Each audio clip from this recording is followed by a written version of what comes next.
RTS 복음방송을 시청하고 계신 전 세계 사랑하는 성도 여러분, 저는 알파와 오메가 선교회를 섬기고 있는 허지의 목사입니다.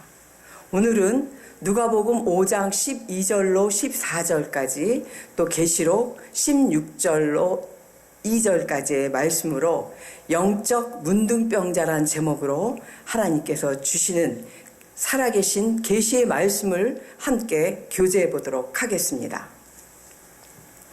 성경 말씀은 시작부터 끝까지 예수 그리스도의 십자가 사건에 대한 예표와 십자가 사건에 대한 증거와 십자가 사건에 대한 의미가 기록되어 있습니다. 2000년 전 예수님께서 초림하실 때는 죄인들을 찾아 죄인을 구원하러 오셨지만 예수님께서 재림하실 때는 의인을 찾으러 오신다는 것은 모두 알고 계신 줄 믿습니다. 우리가 예수를 믿어 구원을 얻게 되면 칭의함을 받게 되지만 그 칭의함으로 내가 완전히 의로워진 것은 아니죠. 내가 완전히 육적 자아가 죽고 영의 사람이 되어서 그리스도의 신부가 되어야만 예수님 재림 때, 그리스도의 재림 때 우리는 그리스도의 신부로 만날 수 있다는 것이죠. 그래서 우리는 말씀 안에서 빛의 갑옷으로 하얀 세마포 옷으로 갈아입어야만 그리스도의 신부로 의인이 될 수 있다는 것입니다. 오늘 본문의 말씀 중에 누가복음 5장 말씀은 한 문둥병자가 믿음으로 나아가 예수님께 병고침을 받고 구원을 받는 그런 내용의 말씀입니다. 예수님께서는 이 말씀 가운데 율법에서 정한 예물을 가지고 제사장에게 가서 나은 것을 보이고 증거하라고 하시죠. 이 사건으로 예수님께서는 모세의 율법을 믿음의 법으로 완성시키시는 그런 사건을 볼 수가 있습니다. 이것이 바로 복음입니다.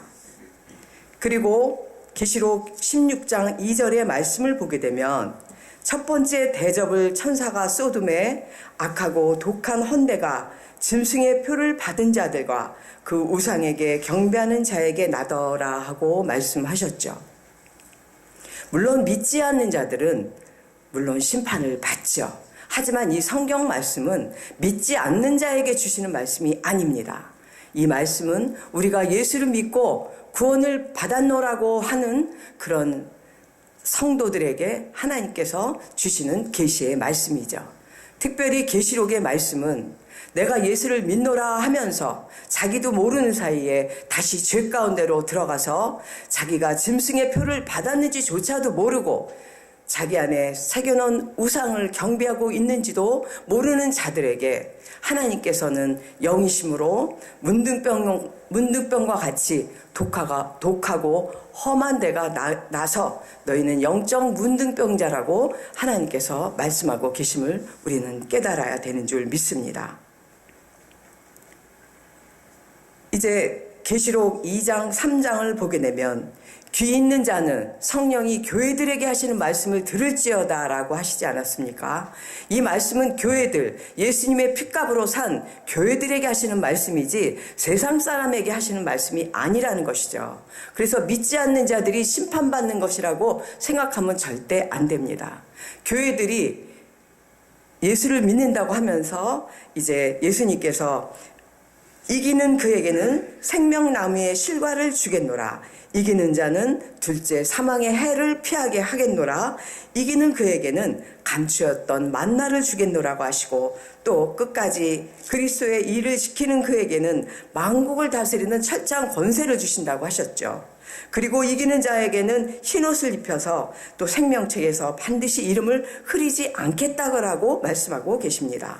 그리고 이기는 자는 하나님의 성전의 기둥이 되어서 예수님께서 아버지 보좌에 앉아 계시는 것 같이 내 보좌에 함께 앉게 하겠노라고 예수님께서 이제 이 계시록 말씀을 통해서 이기는 자에게 대한 너희는 이기는 자가 되라고 예수님께서 계시하고 있는 말씀인 줄 믿습니다.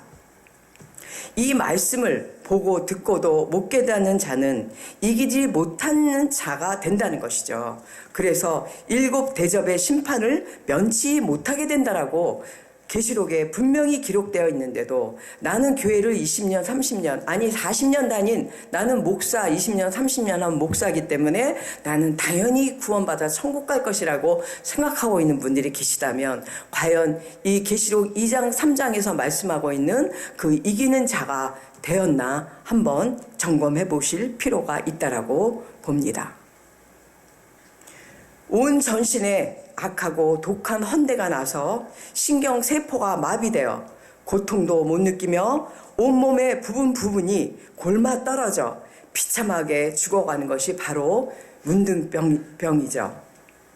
현대는 한센병이라고도 하며 이제 그 한센병의 자체가 많이 사라지고 있지만 구약에서는 이제 신의 저주의 형벌로 기록되어 있습니다.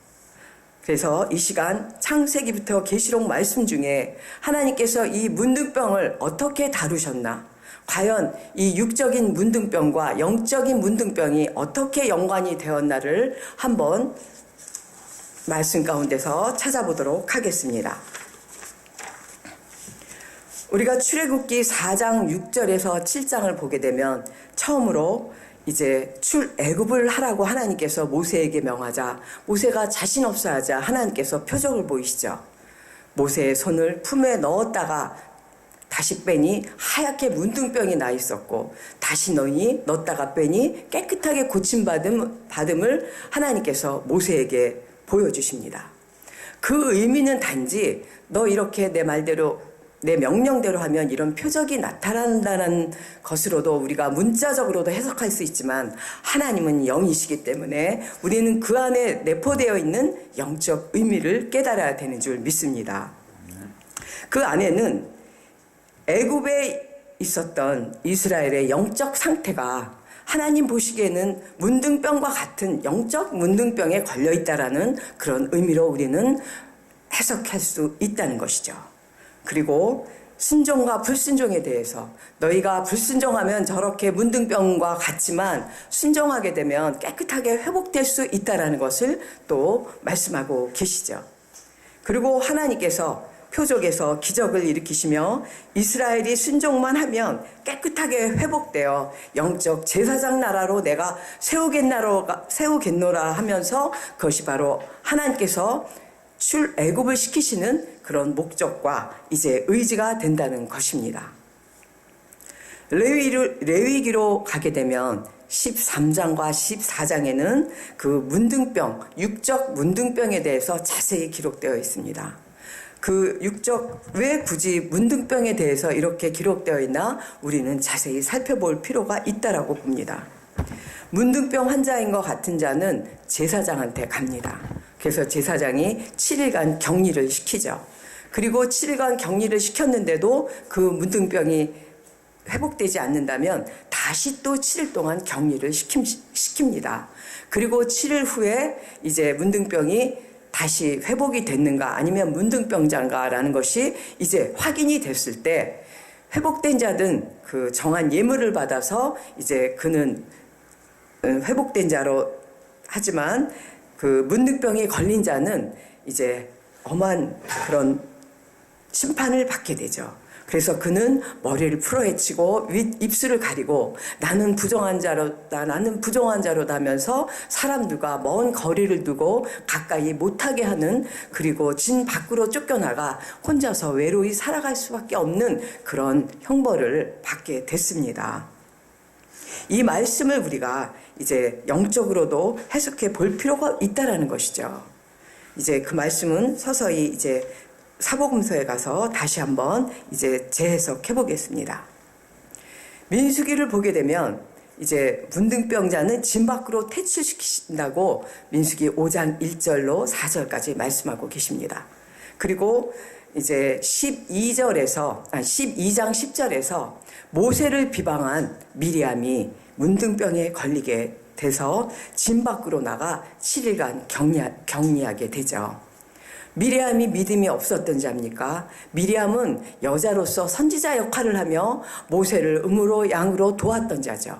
그런데 모세가 구스 여인을 얻자 모세를 비방하게 되자 하나님께서는 엄벌을 처하며 미리암에게 문둥병을 주시며 하나님의 거룩한 총회를 비방한 죄가 이렇게 너가 문둥병을 걸림으로써 이 영적으로 내가 볼 때는 이런 병과 같다라는 것을 깨닫게 하시기 위해서 문둥병을 주신 것입니다.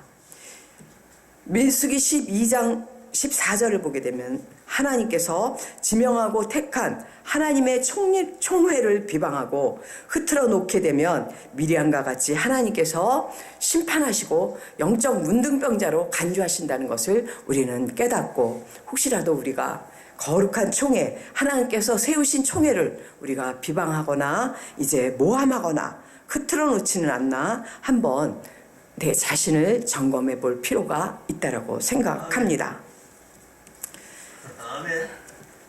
신명기 24장을 보게 되면 8장에서 9절까지 애굽에서 나오는 길에 모세가 이제 내 하나님께서 미리암에게 행하신 일을 기억하라고 정확히 하늘의 법으로 말씀하고 있죠. 신명기는 다 기억하라. 그래서 가나안 땅에 가서는 다시는 너희는 이런 죄를 범하지 말라라는 내용이 신명기 아닙니까? 거기서 특별히 너희는 미리암에게 하나님께서 이 문둥병을 주신 것을 기억하라고 하신 그 의미를 우리는 잊어버리면 안 됩니다. 이제 열왕기 하를 이제 가게 돼서 5장 전체를 보게 되면 문둥병에 걸린 아람의 군대 장관 나아만이 나오죠. 나아만 장군이 우리가 너무나 잘 아는 스토리죠. 이제 엘리사에게 하나님의 사람인 엘리사에게 가서 그 엘리사의 말에 처음에는 불순종했지만 그래도 한번 낫는다니까 순종하게 되자 그 요단강물에 7번 담그는 그 순종을 하자 나아만의 문둥병이 깨끗이 낫는 것을 이제 보게 됩니다. 왜 이방인이었던 나아만 장군이 난 문둥병에 대해서 성경에까지 기록하고 있나를 우리는 잊어버리면 안 됩니다. 이렇게 하나님의 사람인 엘리사의 말에 순종할 때는 이제 우리는 회복되어 구원받는다라는 것을 이제 말씀하고 있죠. 그러나 그 엘리사의 종 게하시는 어땠습니까? 엘리사의 말에 불순종하여서 쫓아가서 그 예물을 받지 않습니까? 엘리사가 거절한 그 예물을 병 고쳐주고 하나님께서 받지 말라 그래서 받지 않았던 그 예물을 게하시가 가서 다시 받게 되자 그 나아만 장군이 걸렸던 그 문둥병이 게하시에게 걸려서 영원한 문둥병자가 되는 그런 말씀이 나오고 있지 않습니까? 이 말씀들을 우리 지금 하나님의 사람이라고 자청하는 하나님의 종들인 우리 지도자들, 영적 지도자들부터 이 말씀을 깨닫고 하나님의 뜻에 순종하는 것이 무엇이고 불순종하는 것이 무엇인가부터 우리는 깨달아서 이제 하나님께서 기뻐하시는 종이 되셔야 되는 줄 믿습니다. 또한 열왕기하 7장 3절에서 9절을 보게 되면 이제 기쁜 소식을 전한 네 문둥병자가 나옵니다. 이들은 네 문둥병자였지만 이제 엘리사의 예언을 이루게 하는 그런 기쁜 소식을 전함으로써 그들이 구원을 받게 된다는 그런 내용이 성경에 기록되어 있죠. 하찮은 문둥병자지만 그 하나님의 복음을 전파했을 때 구원을 받는다라는 것이 이제 기록되어 있음을 우리는 깨달아야 됩니다. 그냥 문둥병 환자에 대해서만 기록된다라고 볼 것이 아니라 하나님께서 이 구원과 심판이 무엇이며 순종과 불순종이 무엇이며 영적 문둥병이 무엇이고 육적 문둥병이 어떻게 연관이 되나를 우리 정말 깨달아야 되는 줄 믿습니다. 또 역대하 26장에서 16절로 21절을 보게 되면 남유다의 왕 우시야 왕이 나오죠. BC 767년인데 본래 우시야 왕은 그 부친 아마샤의 행위대로 여호와 보시기에 정확히 행하며 하나님을 구하였고 그 구했던 기간 동안만큼은 아주 형통했던 왕이죠. 그리고 가장 오랜 기간 동안 52년 동안을 그 왕으로서 치를 했던 그런 왕인데 그렇게 그 하나님의 그 사랑을 받고 하나님의 능력을 받았던 그 왕이 강성하여질 때 그 마음이 교만하여져서 제사장에게만 허락하신 하나님의 권위에 도전하게 되자 우시야 왕이 문둥병에 걸리는 것을 우리가 보게 됩니다. 그래야 그는 10년 동안을 문둥병에 걸려서 결국 외로운 그런 삶을 맞이하게 되는 것을 보게 됐을 때 이 사람들이 하나님을 믿고 하나님을 따르던 자들인데 다시 죄 가운데로 들어가서 불순종하게 되자 하나님께서는 너는 이 병을 문둥병에 걸림으로써 네가 나한테 불순종하고 네가 나에게 도전한 것이 바로 내 눈에 볼 때는 너가 바로 영적 문둥병자라고 하나님께서 벌리시는 것이 아니시겠습니까? 다시 한번 이 말씀을 통해서 이것이 영적 문둥병자라는 의미가 이런 것이라고 한번 함께 깨달아 보는 시간이 돼야 되는 줄 믿습니다. 그래서 이 영적인 죄가 하나님의 거룩한 총회를 비방한 죄, 그리고 하나님의 그 사람의 말씀에 불순종한 죄, 그리고 하나님의 권위에 도전한 그런 교만한 죄는 영적 문둥병자라고 구약에서 말씀하고 계신 것이죠. 그리고 하나님 말씀에 순종한 이방인이었던 그런 나아만 장군을 통해서 그 말씀에 순종한 자들은 구원을 얻게 된다. 그리고 육적인 문둥병자였지만 그들이 복음을 전파할 때는 그들이 구원을 얻게 된다는 것을 우리는 교훈 삼아 깨달아야 되는 줄 믿습니다. 이제 마태복음과 마가복음과 누가복음의 이제 사복음서에 와서 오늘 본문의 말씀 누가복음 5장 12절로 14절의 말씀이 마태복음 8장 1절로 4절의 말씀과 또 마가복음 1장 40절에서 44절의 말씀이 동일한 말씀으로 기록되어 있는데 한 문둥병자가 예수님한테 와서 당신이 원하시면 내가 깨끗하게 될 줄 압니다 하고 믿음으로 나올 때 예수님께서는 그 문둥병자를 고쳐주시고 제사장에 가서 모세의 정한 율법대로 정한 그 예물을 드리고 이제 너가 병 고침 받은 것을 증거하라고 하시죠. 앞서 말한 것처럼 예수님께서는 이 모세의 율법을 통해서 문둥병 이런 병이 고쳐지고 구원받는 것이 아니라 믿음의 법으로 내가 완성시켰을 때 너희가 그것을 믿음으로써 너희가 구원받는다는 것을 이제 하늘의 법으로 완성시키셨다는 것입니다. 레위기 14장을 보게 되면 문둥병에서 이제 내가 고침을 받았자고 하는 자는 새 2마리를 예물로 이제 바치게 되는데 새 2마리의 의미가 아주 큽니다. 우리가 대제사장이 그 속죄제를 지낼 때도 그 염소 2마리가 한 마리는 죽고 한 마리는 살리는 그 아사셀 염소가 나오듯이 여기서도 새 2마리 중에 한 마리는 죽고 한 마리는 살리는 그런 십자가 사건의 예표로 이제 나와 있다는 것을 우리는 깨달아야 됩니다. 이 새 한 마리를 흐르는 물에 그 질그릇 속에서 잡죠. 그래서 그 피를 이제 문둥병에서 해방된 자를 7번 뿌리고 정하다 하면서 외쳐서 이제 외치게 되고 그 산 새 한 마리는 살아서 날려 보냅니다. 이 말씀의 의미가 십자가 사건이 떠오르지 않습니까? 예수님께서 십자가상에서 죽으셨지만 3일 만에 부활하시며 그리스도로 이제 부활하시지 않았습니까? 그리하여서 육체는 죽었지만 영으로 이제 하나님이신 영으로 부활하셔서 이제 육체의 부활이 있지만 이제 예수님께서는 우리에게 그 부활에 대해서 그 제자들을 통해 지금까지 말씀을 통해 보여주시며 이제 우리를 구원하신 그 십자가 사건의 예표라는 것을 깨달아야 되는 줄 믿습니다. 구약을 보게 되면요. 제가 전에 어떤 목사님이 구약은 이미 다 끝난 거기 때문에 구약은 아무 의미가 없다. 모세와 이제 엘리야 이런 사람들은 이미 다 끝난 것이고 예수님이 완성시켰기 때문에 신약만 알면 된다라고 하시는 어떤 목사님이 계시던데요. 너무나 답답하고 안타까웠습니다. 구약과 신약과 이제 이 성경은 하나의 통으로 하나의 내용으로 하나님께서 주신 하나의 말씀입니다. 하나님의 법입니다.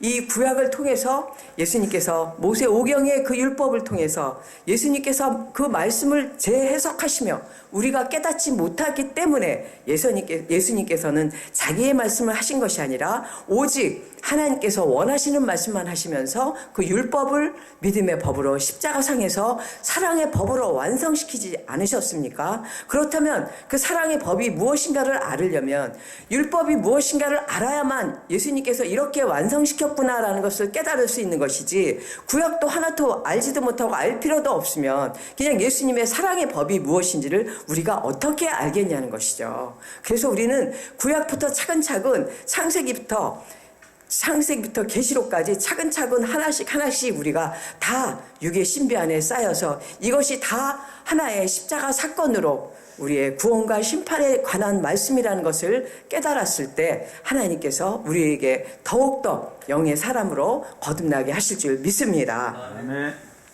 이제 그렇게 예수님께서 그 십자가 사건을 예표한 것들이 이제 창세기부터 계속 나오죠. 아담과 하와의 그 사건도 십자가 사건이죠. 그리고 가인과 아벨 사건도 십자가 사건이고, 우리를 그 가죽옷을 입혀서 이 땅으로 내쫓게 하신 그 하나님의 그 뜻도 거기에 다 십자가 사건이 다 의미가 다 있는지 우리는 깨달아야 됩니다. 그래서 로마서 히브리서 13장 12절을 보게 되면 예수도 자기 피로써 자기 백성을 거룩히 하려고 성문 밖에서 고난을 당하셨도다 하시면서 예수님의 그 죽으신 십자가의 그 피로 우리는 구원받을 수 있음을 이제 알게 하시려고 그 전에 구약에서는 어떤 사건을 가시적인 예표로 미리 보여주셨다는 것이죠. 그래서 예수 십자가 사건을 다 설명하시는 그 사건들입니다. 그리고 로마서 4장 25절을 보게 되면 우리의 범죄함으로 죽으시고 우리를 의롭다 하심을 위하여 살아나셨다고 하셨죠. 죽으셨다가 살아나신 우리 예수 그리스도, 그 의미가 바로 새 두 마리 안에 있다는 것을 우리는 깨달아야 되는 줄 믿습니다.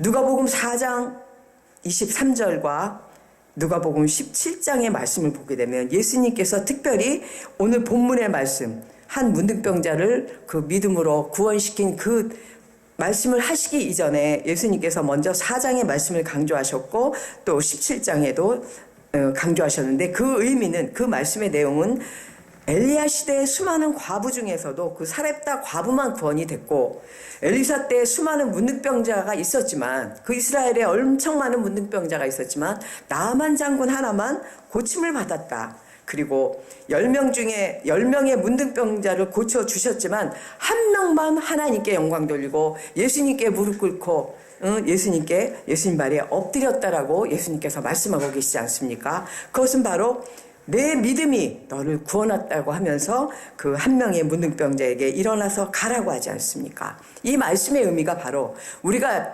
청함은 받았지만, 청함은 10명을 받았지만 한 명만 구원받았다는 의미가 누가복음 17장 말씀이 아니겠습니까? 그런데 우리가 믿음으로 구원을 받는다고 하면서 나는 믿었다라고 생각을 하는데 그 믿음이 과연 무엇입니까? 예수님 십자가에서 날 위해서 돌아가셨어. 그거를 믿는 것, 그것은 믿는 게 아니죠. 그건 아는 것입니다. 믿는 것은 무엇입니까? 마태복음 7장에서 예수님께서 그러시잖아요. 주여 주여 하는 자마다 다 니네는 천국에 못 간다. 하나님 아버지의 뜻대로 사는 자만 천국에 간다고 하시지 않습니까? 그렇다면 믿음으로 구원을 얻으려면 하나님 아버지의 뜻대로 사는 그 믿음으로만 가는 것이지 내가 아는 것으로 가는 게 아니라는 것을 이 말씀을 듣고 또 보시는 우리 성도 여러분은 이 시간 깨달아야 되는 줄 믿습니다. 아멘. 이제 베드로 후서 2장 12절로 14절을 보게 되면 이제 어떤 말씀이 나오면 거긴 이제 다 각자 찾아보시기 바랍니다. 베드로 후서 2장 12절로 14절 말씀이 그 짐승의 표가 무엇인가, 짐승의 표에 대해서 자세히 설명하고 있다는 것이죠. 이제 계시록 16장 우리 본문의 말씀을 보게 되면 16장 2절에는 우리 모두가 죄 가운데 있으면서도 이제 내가 영적인 문둥병에 걸렸다라고 전혀 생각을 안 한다는 것이죠. 나는 전혀 아니야. 나는 깨끗해. 나는 날마다 기도하고 날마다 주님 하나님을 부르고 있다라고 생각하지만 이제 이 짐승의 표가 무엇인가를 알고 또 우상이 무엇인가를 알게 된다면 과연 내가 이제 그런 영적 문둥병에 걸리지 않았나 하는 것을 한번 이제 깨달아 볼 시간입니다. 영적으로 자기 교만과 하나님에 대한 불순종, 그리고 자기 자아로 남을 정죄하고 판단하고 자기 의가 살아서 하나님 자리에 자기가 우상이 되어 있는 자들, 그런데 그런 자들은 자기가 절대 우상을 섬긴다고 생각 안 하죠. 왜냐하면 자기가 우상이기 때문에 우상을 모른다는 것입니다. 자기 안에 우상을 새겨놓고 남을 앉아서 비판하고 판단한다면 그것은 하나님이 보실 때 네가 바로 우상이라고, 네가 바로 영적 문둥병자라고 말씀하고 계신 것이죠. 그리고 영적으로 분별력이 없어서 성령인지 악한 영인지조차 구별이 안 돼서 사단의 영의 지배를 받으면서 성경 말씀은 잘잘잘잘 외우는데 자기는 변화되지 않고 남의 눈에 들어있는 티만 보이고 자기 안에 있는 들벌을 발견을 못한다면, 백날 남의 안에 들어있는 사단마귀만 보이면 무엇하겠습니까? 내 안에 들어있는 악한 것들을 빼내서 내 안에 있는 용부터 때려잡아야만 그것이 바로 이제 짐승의 표가 유다서 1장 10절과 베드로후서 2장 12절과 14절을 보게 되면 하나님께서 이상 없는 짐승이라고 했어요.